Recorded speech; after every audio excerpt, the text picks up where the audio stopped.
రేవంత్ రెడ్డి విషయం ప్రజలకు అర్థమైంది.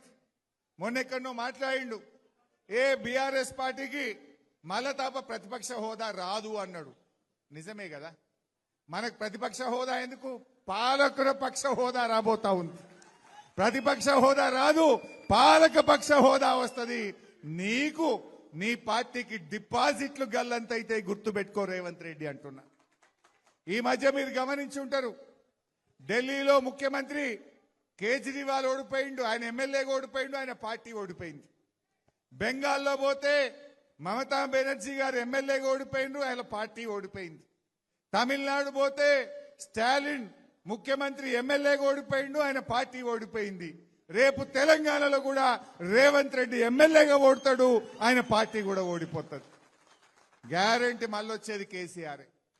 ఎక్కడ పోయినా ప్రజలది ఒక్కటే మాట, కాంగ్రెస్ పోవాలి, కేసీఆర్ రావాలి.